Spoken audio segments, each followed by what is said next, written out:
Ya Rabbi bil Mustafa balligh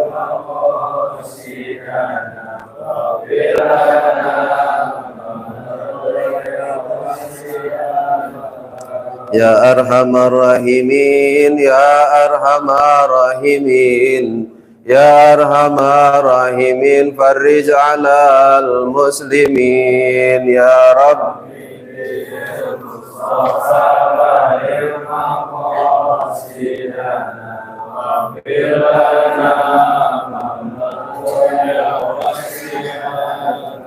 Allahumma salli wa sallim wa barik alaihi wa ala alihi. Alhamdulillah, alhamdulillahi rabbil alamin wa bihi nasta'in ala umuri dunya waddin. Wassalatu wassalamu ala asyrafil anbiya'i wal mursalin sayyidina wa habibina wa syafi'ina wa maulana Muhammadin wa ala alihi wa sahbihi ajma'in wa la hawla wa la quwwata illa billahil aliyyil azim. Amma ba'du, yang terhormat dan sama-sama saya hormati Guru DKM Ustaz Ali Usman Mata'anawantuli Hayati, Ustaz Musalim Muslim Mata'anawantuli Hayati, para adik-adikku Poltekim,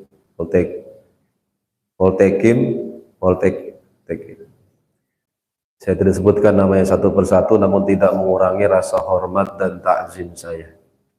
Malam ini kita ngaji bab sholat berjamaah.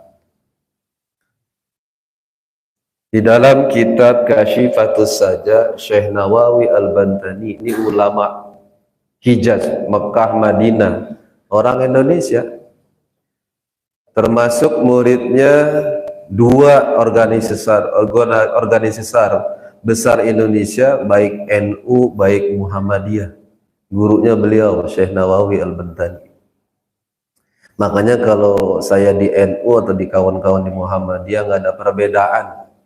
Mereka udah pada saling memahami satu dengan lainnya. Cuma furu'iyah aja. Gak usah pada ribut. Faslun fi suruti mu'tabara fi qudwi. Surat Faslun surutu qudwati ahada asyara. Syarat sholat berjamaah, sholat makmum itu ada 11.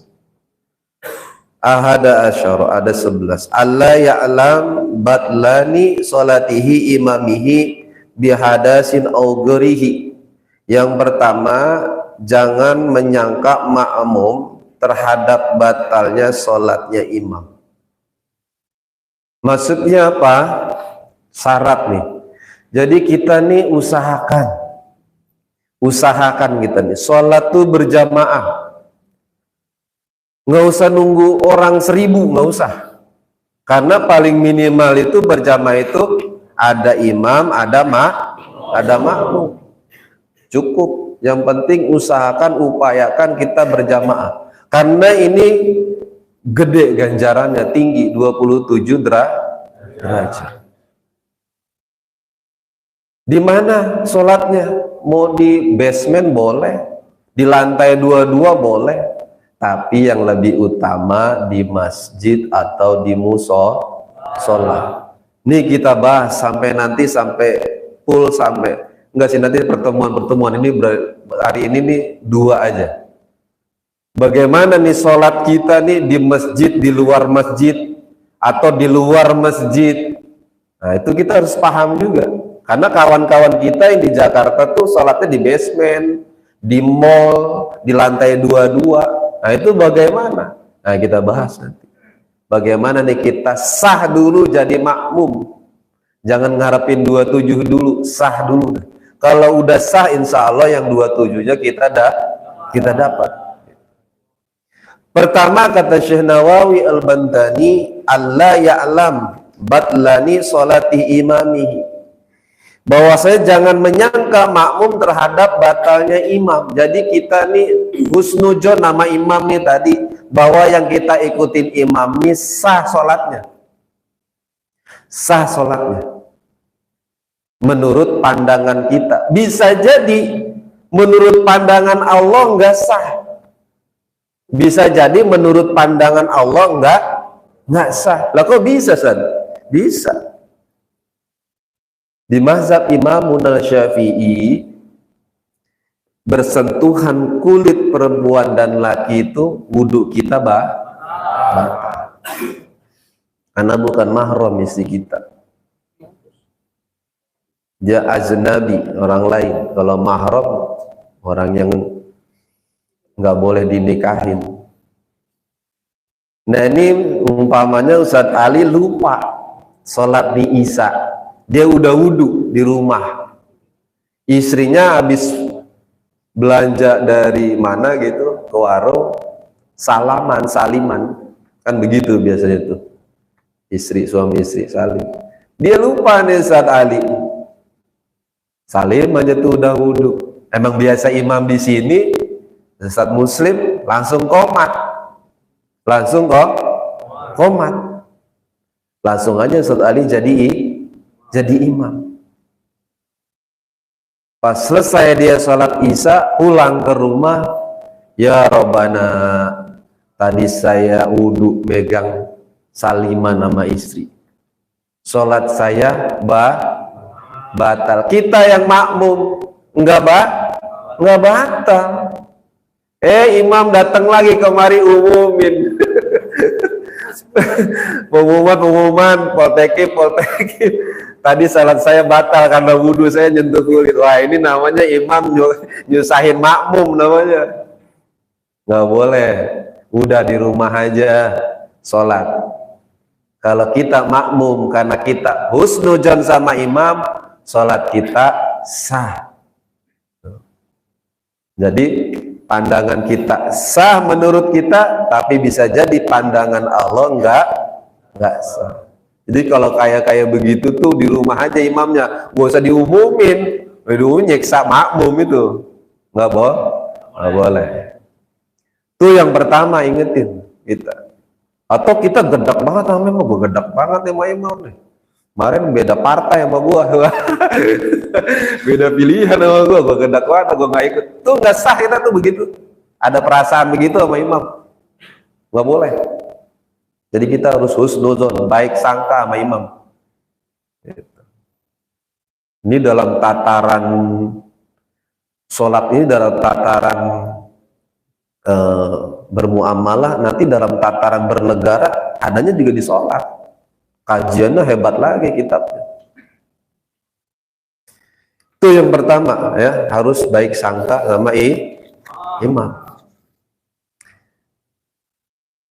Atau bisa juga mohon maaf, misalkan nanti kan udah pada merit nggak ada ya, dia lupa nih malam Jumat, ini batal juga nih, lupa tuh habis Jumat malamnya dia bersetubuh sama istrinya, ngimamin nih imam, habis ngimamin lupa, ya nggak mandi.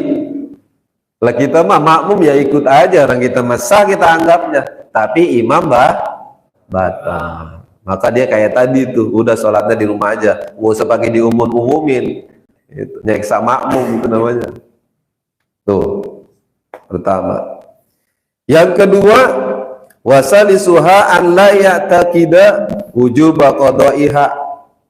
Yang keduanya, jangan bertekad terhadap wajibnya qada imam. Jangan bermakmum sama imamnya lagi qada sholat. Di dalam sholat ada sholat adaan, ada sholat i'adah, ada sholat kodoan. Itu di Fathul Mu'in, tuh di awal-awal. Ada sholat adaan tunai, maksudnya kayak tadi nih kita sholat, namanya sholat adaan, usolli fardhu isya'i, arba'a rakaatin mustaqbilal qiblati, adaan lillahi ta'ala, tunai. Ada lagi sholat namanya i'adah, mengulang sholat yang udah sempurna. Mengulang sholat yang sudah sempurna. Ada Imam Haromain, ulama besar wali. Imam Haromain ini imam yang sholat di 2 majelis haram sekaligus. Enggak mungkin dia sholat adaan dua-duanya. Walaupun dia di sholat di Mekah, dia sholat juga maghrib, di Madinah dia sholat maghrib juga. Berarti yang satu adaan, yang satu iadah. Namanya dijulukin Imam Haramain, imam yang sholat di tanah haram di sekali waktu, dua-duanya dia sholat. Gus Dur begitu tuh, Gus Dur tuh bisa pecah begitu. Namanya apa, ilmu apa itu, gak ngerti saya itu. Raganya bisa banyak. Jadi apa tuh, lupa saya itu. Jangan kodo. Jadi sholat ada adaan, ada iadah, ada kodoan. Iadah mengulang surat yang udah sempurna. Nih kalau syarat isya, ente mau sholat isya lagi, jangan adaan, tapi iadah usolli fardhu isya arba'a raka'atin mustaqbilal qiblati. Iadah lillahi ta'ala, mengulang sholat yang udah sempurna. Mau berapa kali terserah, sampai waktu sebelum subuh terserah, mau diulang terus monggo. Ada lagi namanya sholat kodoan. Sholat kodoan ini sholat yang ketinggal. Nih isya nih kita sholat, namanya lagi pada pendidikan, ya kan, capek, ketiduran, bangun-bangun subuh jam 6,